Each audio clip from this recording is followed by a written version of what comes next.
Hello guys, welcome to the video. आज अपन ratio and proportion का क्विक रिवीजन करेंगे। अगर आप यह वीडियो सिर्फ रिवीजन पर्पस के लिए है या तो फिर आपको आइडिया चाहिए स्टार्टिंग का कि रेशियो एंड प्रोपोर्शन में क्या क्या होता है, मेन कॉन्सेप्ट क्या क्या होते हैं, तो आप ये वीडियो के देख सकते हैं। ओके, सो अपन रेशियो से स्टार्ट करेंगे। रेशियो क्या होता है?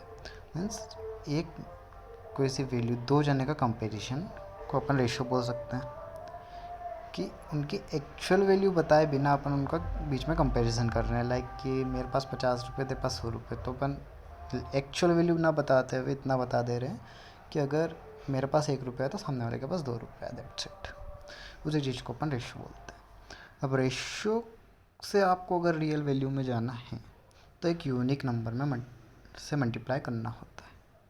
लाइक कि कितने भी एन नंबर ऑफ जो होते हैं उन सब का रेशियो सेम हो सकता है। जैसे कि 1/2 का रेशियो 1/1 होगा। 50 और 100 का रेशियो भी 1/2 आएगा। 100/200 का भी रेशियो 1/2 आएगा। पर अगर आपको एक्चुअल वैल्यू पे जाना है तो एक यूनिक नंबर से अगर आप मल्टीप्लाई करेंगे तो आप उस एक्चुअल वैल्यू पे पहुंच सकते हैं। ठीक है, ओके। और अगर आपको रेशियो में किसी का शेयर फाइंड करना है तो आप कैसे फाइंड करेंगे? लाइक कि share of A and B अपने को फाइंड करना है। कितने रुपए डिस्ट्रीब्यूट करना है? 90 रुपये देना है। किस रेशो में? 1:2 के रेशो में देना है और बी को। तो ए को कितना मिलेगा और बी को कितना मिलेगा? तो ए के लिए फाइंड क्या करेंगे? तो ए का जो रेशो वैल्यू है वो अपन ऊपर रखेंगे अपन total ratio value it is 1+2 करेंगे, it is 3 into the unique number.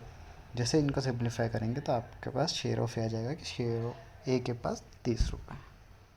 ठीक है, यहाँ से अब बी के लिए फाइंड करेंगे। तो बी के लिए क्या है? बी की रेशियो वैल्यू क्या है? 2 है।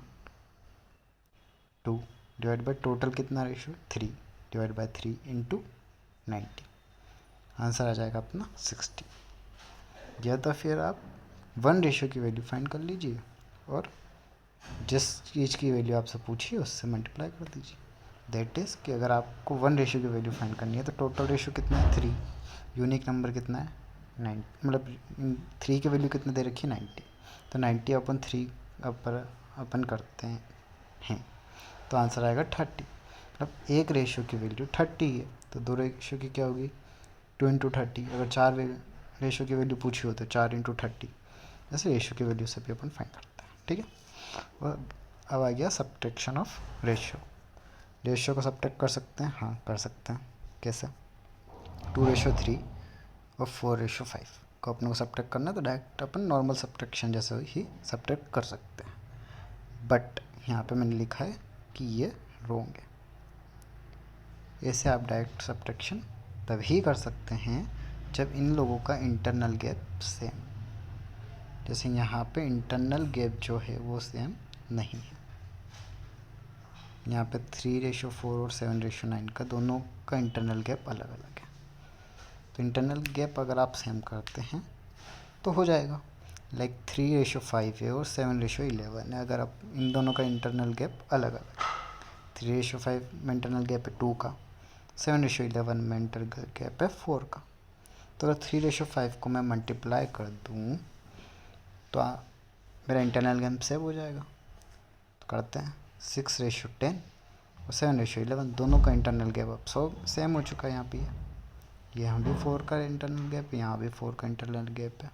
तो अपन सीधा सब्ट्रैक्ट कर सकते हैं। एक और क्या चीज़ होती है कि कोई सा भी रेशियो हो, A/B जो है उसमें आप कुछ भी दोनों में तरफ मल्टीप्लाई करेंगे तो वैलिड होता है, क्योंकि at the end of the day आप इसको काटेंगे आंसर वही आएगा, A/B।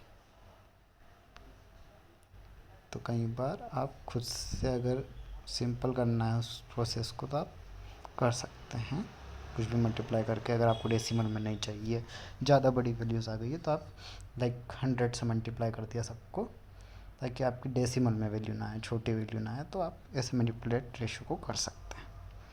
अब आप को दे रखा है 2A = 3B = 4C और अपने को वैल्यू फाइंड करनी है ABC की। ये कैसे फाइंड करेंगे? ठीक है, बताते हैं।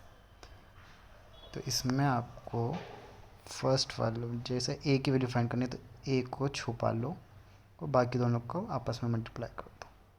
ठीक है, बी की वैल्यू फाइंड करनी है तो बी को छुपाएंगे इस बार और इन दोनों को आपस में मल्टीप्लाई कर देंगे। सी की वैल्यू फाइंड करनी है तो सी को छुपा लिया और इन दोनों को मल्टीप्लाई कर दिया तो सी की वैल्यू आ जाएगी। बस यही आपकी वैल्यू होती है। पर मतलब अपने को यहाँ पे सिर्फ ए और बी दे रखा है तो क्या, बी को छुपा लिया, बची वैल्यू क्या ए के साथ में जो है वो बी की वैल्यू हो जाएगी। और अगर ए की वैल्यू फाइंड करनी है तो ए को छुपा लो, बी के साथ जो वैल्यू है वो बी की आ जाएगी। अगर सी नहीं दे रखा है तो, अगर सी दे रखा है तो मल्टीप्लाई कर देंगे, एक को छुपाओ और बाकी बचे हुए को मल्टीप्लाई कर दो तो उसकी वैल्यू आ जाती है। ठीक है, ये हो गया कॉन्सेप्ट। हो अब क्या होता है इस टाइप के क्वेश्चन, ए रेशो बी दे रखा है, बी रेशो सी दे रखा है, 2:3, 6:7 और आपसे पूछा है ए रेशो बी रेशो सी की वैल्यू क्या होगी। तो कैसे करेंगे अपन इसको, या तो आप दोनों तरफ, यहाँ पे भी बी है यहाँ पे भी बी है, अब इन दोनों बी की वैल्यू अगर सेम कर लो तो आप सीधा जो भी वैल्यूज़ लिखी होगी वो आ जाएगी। लाइक यहाँ पे अगर 6 होता तो ए की वैल्यू 2 होती, बी की वैल्यू 6 होती और सी की वैल्यू 7 होती। पर यहाँ पे अभी 3 है तो अब इनको दोनों जगह की बी की वैल्यू को सेम करना पड़ेगा। तो अगर मैं ऊपर वाले रेशियो को 2 से मल्टीप्लाई करता हूँ तो मेरी बी की वैल्यू दोनों तरफ सेम हो जाएगी, ए रेशो बी और बी रेशो सेम है। तो मल्टीप्लाई करते हैं तो पूरे रेशो में मल्टीप्लाई किया तो 2 × 2 4, तो ए की वैल्यू हो गई आपकी 4। 3 × 6 इधर भी 6 है, बी की वैल्यू इधर भी 6 है, तो मतलब 6 आपका बी की वैल्यू हो गई। सी की वैल्यू कैसी कैसी 7 हो गई। अब क्या ये ज़रूरी है नेक्स्ट मेथड भी है क्या, हाँ है। तो एक और मेथड होती है उल्टा एन बोल सकते हैं इसको, कि अगर आपको ऐसे सीक्वेंस में दे रखे हैं जहाँ पे पहला रेशो जहाँ से ख़त्म हो रहा है दूसरा रेशो वहाँ से अगर शुरू हो रहा है, अगर ऐसा आपको पैटर्न मिले और ए रेशो बी रेशो सी फाइंड करना हो तो ए और बी का मल्टीप्लाई करोगे तो फर्स्ट वैल्यू आएगी, बी और बी ऐसे उल्टा एन टाइप, बी और बी का मल्टीप्लाई करोगे सेकंड वैल्यू आएगी, और बी और सी का वैल्यू मल्टीप्लाई करेंगे तो आपकी थर्ड वैल्यू आ जाएगी।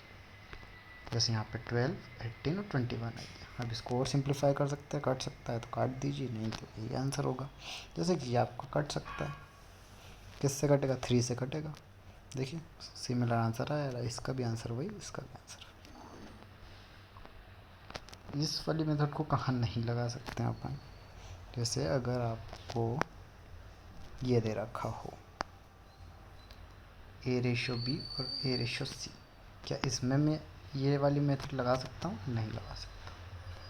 क्यों, क्योंकि जहाँ से ये पहला रेशो ख़त्म हो रहा है वहाँ से दूसरा स्टार्ट नहीं हो रहा है, ये ख़त्म हो रहा है बी पे और ये स्टार्ट हो रहा है ए से। तो इसमें कैसे अप्रोच लगाएंगे अपन, या तो आप ये नॉर्मल वाली में अप्रोच लगा लो कि इसको 2 से मल्टीप्लाई करके दोनों को अपन ने सिमिलर कर लिया और आंसर लिख दिया, या तो फिर क्या करो, ए रेशो बी को बी रेशो ए में लिख लो इस फॉर्म में।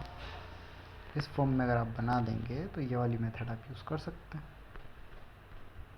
रेशो कुल मिला के फ्रैक्शन ही तो है, फ्रैक्शन ही तो है ना। यहाँ पे कुल मिला के यही तो बोल रहा है, a/b = a/c। यही तो दे रखा है, a/b की वैल्यू दे रखी है और a/c की वैल्यू दे रखी है आपको।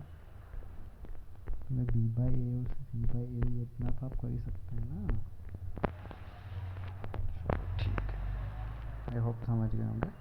ये हो गया सिंप्लीफिकेशन। हाँ, सिंप्लीफिकेशन क्वाइट इसलिए ज़रूरी होता है कि आपको ये दे दिया फ्रैक्शन में।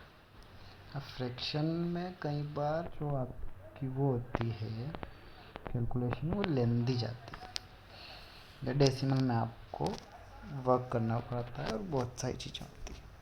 तो इसको कैसे सॉल्व करते हैं अपन, कि डिनोमिनेटर का तो आप एलसीएम ले लो, उसको न्यूमिनेटर से मल्टीप्लाई कर दो। जैसे आप ये मल्टीप्लाई करेंगे तो आपका डिनोमिनेटर हट जाएगा और आपकी नॉर्मल वैल्यूज़ आ जाएगी, और इससे आप कैलकुलेशन फटाफट ईजी तरीके से कर सकते हैं। ठीक है, ओके। अब अगर आपको 3 ए रेशो बी रेशो सी रेशो डी फाइंड करना, मतलब 4 रेशो की वैल्यूज देती है। ठीक है, तो ये कैसे करते हैं, 2 मेथड होती है। ए रेशो बी दे रखा है 2:3, बी रेशो सी दे रखा है 4:5, सी रेशो डी दे रखा है 1:2। अब इसको कैसे फाइंड करेंगे अपन, तो इसके लिए आप पहला वाला ऐसा कैसे लिख लीजिए, फिर कौन सा आ रहा है, बी और सी का दे रखा था 4 और 5, यहाँ पे लिख दिया। सी और डी है तो सी और डी को इसके नीचे लिख दिया। ये वाली गैप स्टार्टिंग में खाली रहेंगी, तो जहाँ से गैप स्टार्ट हो रहा है उसके जस्ट पहले वाला नंबर जो है वो पूरी गैप में फिल हो जाएगा। जैसे यहाँ से 3 है, यहाँ से गैप स्टार्ट हुई है, यहाँ पर पहला नंबर 3 है, तो पूरे यहाँ इस गैप में 3 3 3 लिख दीजिए। ऐसे गैप कहाँ से स्टार्ट हो रही है, 4 से, इधर गैप है 4 लिख दिया, यहाँ पे गैप खाली है, फर्स्ट नंबर क्या है, गैप स्टार्टिंग होने से पहले 5 है, तो यहाँ पे 5 आ गया। यहाँ पे गैप, दोनों जगह गैप खाली है, यहाँ पे गैप स्टार्टिंग होने से पहले नंबर है 1, तो यहाँ पे पूरा गैप आ गया 1। ओके, और इनका वर्टिकली मल्टीप्लाई कर देंगे। वर्टिकली जैसे मल्टीप्लाई करेंगे तो आपकी सारी वैल्यूज़ आ जाएंगी। अगर ये सिंप्लीफाई हो जाती हैं तो वेल एंड गुड, और अगर नहीं होती है तो आपको वही आंसर होगा। दूसरी मेथड क्या है, क्या ये इतना फीलिंग और इतना लिखना ज़रूरी है, नहीं। अगर आप ऐसे करना चाहें तो अगर वर्टिकली आप इसका पूरा मल्टीप्लाई करेंगे तो आपको फर्स्ट और लास्ट वैल्यू मिल जाएंगी। और अगर आप मतलब सैंडविच अप्रोच बोल सकते हैं, ये सैंडविच हो गया, ये पहले ब्रेड लगा दी, तो स्टार्टिंग और एंडिंग के आपके नंबर्स यहाँ से आ जाएंगे मल्टीप्लाई करते हुए। अब आलू, आलू कैसे होता है, ये आलू आपका, तो आधा आलू मतलब 3 4 1 का मल्टीप्लिकेशन आपका सेकंड वैल्यू देगा, और आधा दूसरा आलू जो होगा 3 5 और 1 का मल्टीप्लिकेशन आपको थर्ड वैल्यू देगा। ऐसे भी आप इसको फाइंड कर सकते हैं। अगर आपसे सिर्फ फर्स्ट और लास्ट वैल्यू पूछिए, इन सबको दे रखा होगा और आपसे पूछा है ए रेशो डी ये क्या है, तो सीधा वर्टिकली आप मल्टीप्लाई कर देंगे और आपका आंसर आ जाएगा। अगर मिडिल टर्म्स पूछी हुई है, आपसे पूछा हुआ है कि बी रेशो सी क्या होगा, तो आप आलू वाली अप्रोच लगा देंगे। 3 × 4 × 1 दैट इज़ 12, 3 × 5 × 1 दैट इज़ 15। तो ये सेंटर वैल्यू ऐसे आ जाएगी। ठीक है, ओके। अब और क्या होता है अपना, 2 number have ratio 3:4, increase each them by 30 ratio become 9:10 the number of, मतलब कि ये है कि दो रेशियो हैं, 2 नंबर का रेशियो है 3:4, अगर उनमें अपन 30 और बढ़ा देंगे तो जो रेशियो बन जाएगा वो है वो 9:10 बन जाएगा। तो इसका इंटरनल गैप सेम है। तो कुल मिला के मैं ये भी बोल सकता हूँ कि अगर मैं 9:10 को 3:4 में से फाइंड करूँ, माइनस करूँगा, तो मेरा आंसर 30 आना चाहिए, 30। ये क्वेश्चन बोल रहा है। तो अपन माइनस अगर करते हैं 3:4 को माइनस करेंगे 9:10 से, तो आपका आंसर आएगा 6:6। मतलब 6 रेशियो की वैल्यू आपको दे रखी है 30। तो यहाँ से आप 1 रेशियो की वैल्यू सीधा डायरेक्ट फाइंड कर सकते हैं कि नहीं, बिल्कुल कर सकते हैं। कैसे करेंगे, 30 डिवाइड बाय 6 कटेगा तो कितना आएगा, 5। ठीक है, तो 1 रेशियो की अगर आपकी वैल्यू आ रही है 5, तो 3 रेशियो की वैल्यू क्या आएगी, 3 × 5। 4 रेशियो की क्या आएगी, 4 रेशियो की आएगी 4 × 5 दैट इज़ 20। ठीक है, अब ये एक और चीज़ होती है इम्पोर्टेंट कि इंक्रीज 40/2:3। ठीक है, तो अपने को कहाँ पहुँचना है, 40 से अपने को 3 तक पहुँचना है। किसके ज़रिए पहुँचना है, 2 के ज़रिए। तो जिससे आपको पहुँचना है वो ऊपर लिखाएगा, जिसके थ्रू आपको पहुँचना है उसको डिवाइड बाय 2, और जहाँ पहुँचना है उसको मल्टीप्लाई में लिखेंगे। ठीक है, ये कॉन्सेप्ट इस वाले क्वेश्चन में लगेगा। ठीक है, तो यहाँ से अपने को कहाँ पहुँचना था, 40 से 3 पे पहुँचना था, तो 40 किसके थ्रू पहुँचना था, डी, 2 के थ्रू 40 डिवाइड बाई 2 इंटू 3, कितना वैल्यू आएगा इसका 60। 3 की वैल्यू अगर 60 है तो 1 यूनिट 1 रेशो की वैल्यू क्या होगी 60 डिवाइड बाई 3 दैट इज़ 20। अगर ओल्ड वैल्यू फाइंड करनी है तो 2 इंटू 20 इज इक्वल टू 40। ठीक है, ओल्ड वैल्यू 40 और जो न्यू वैल्यू होगी वो 60 आ गई आपकी। ठीक है, अब अपन इस वाले क्वेश्चन में ये कॉन्सेप्ट लगाएंगे, ratio of last year income of ABC is 3:4:5, while ratio of last year income to current year income is 4:5, 2:3 and 3:4. If current year income is 98500, find current year income of B plus C।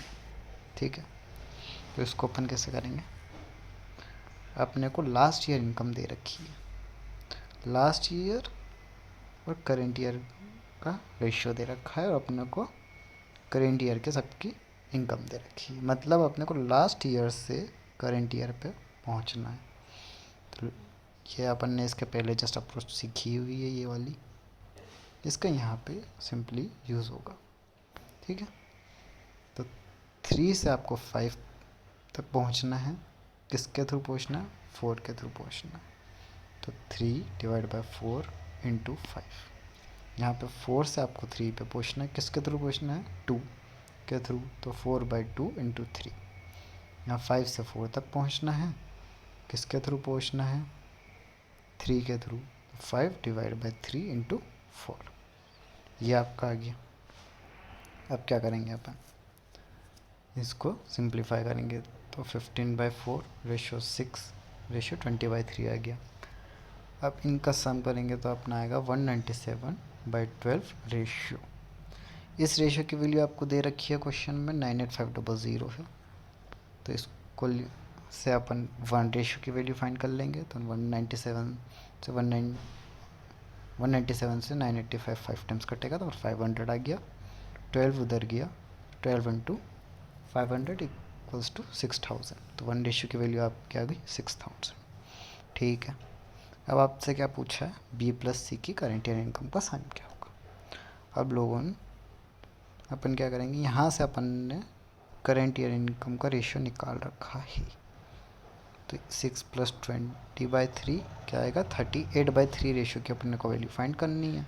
1 ratio की value अपने पास already है ही सही, 38/3 into 6000 कर देंगे तो आपकी main value आ जाएगी, that is 76,000।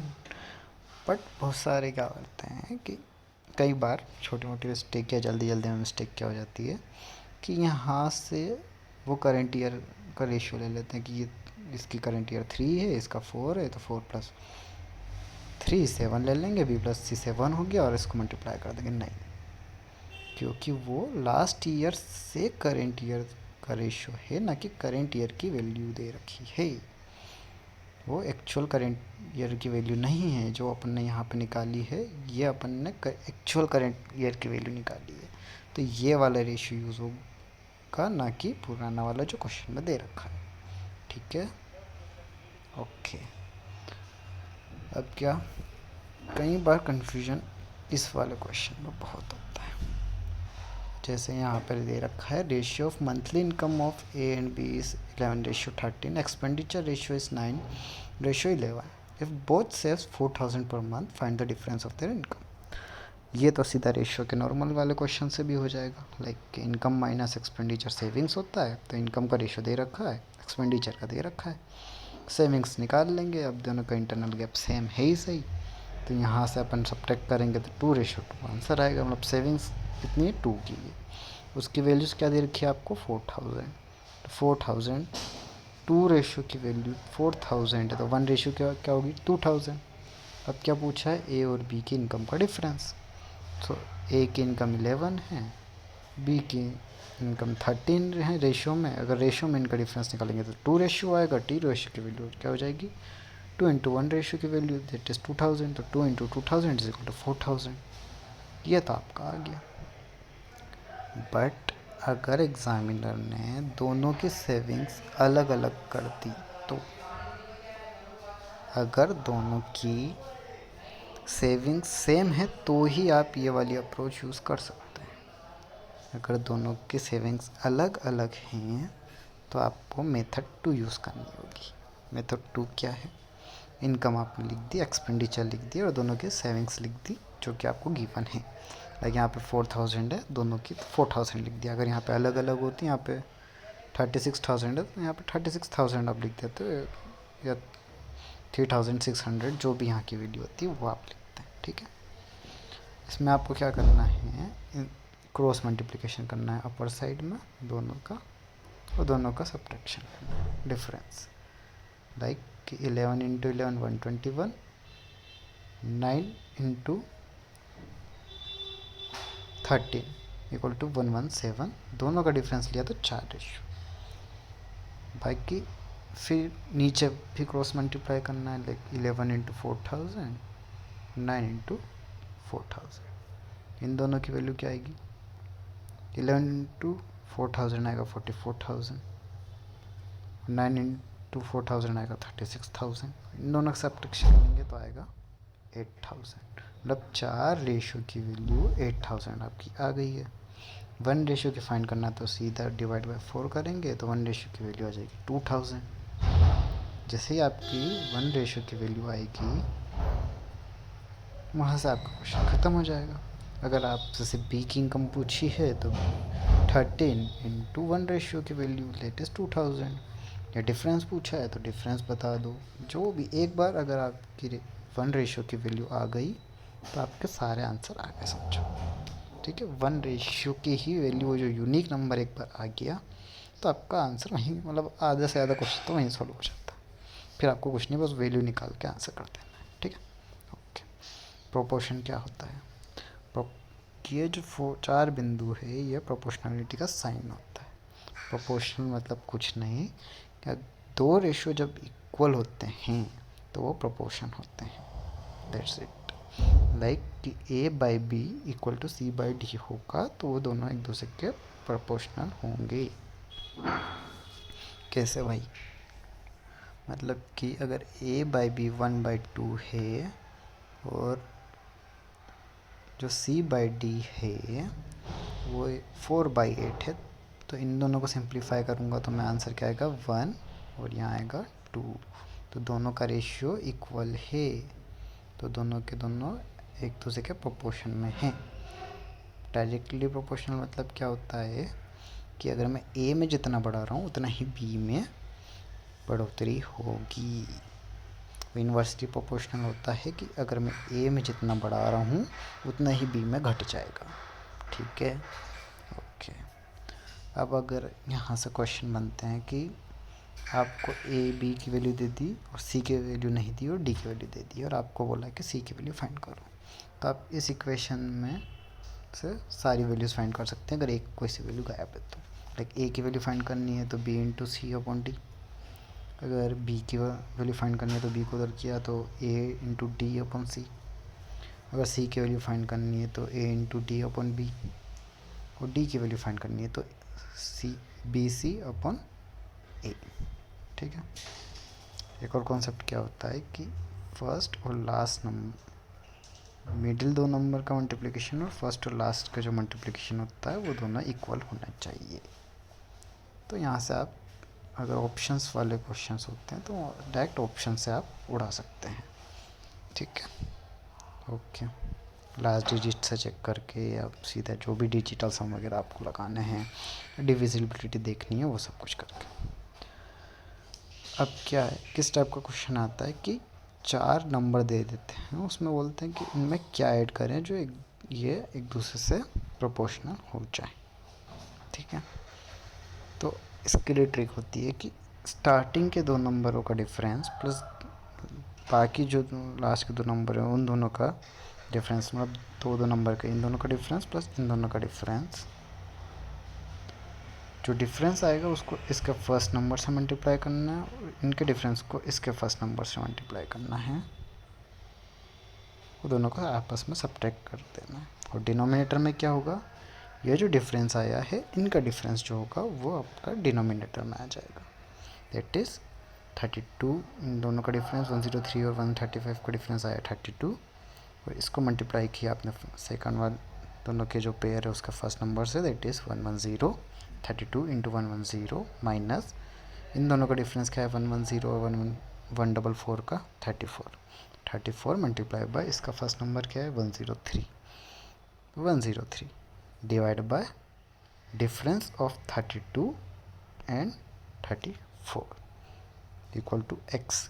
Late suppose x से जो भी नंबर आपको ऐड करना है वो, तो एक्स हो गया। 32 इंटू 110 क्या आएगा 3520 माइनस 34 इंटू 103 आएगा 3502 divide by difference of 32 and 34 that is 2। इनका डिफरेंस लेंगे ऊपर का तो 18 आएगा, 18 divide by 2 is equal to 9। अब 9 एक वो नंबर है जो सब में ऐड करेंगे तो जो ये नंबर है ये आपस में प्रोपोर्शनलिटी शो करेंगे। Thank you so much.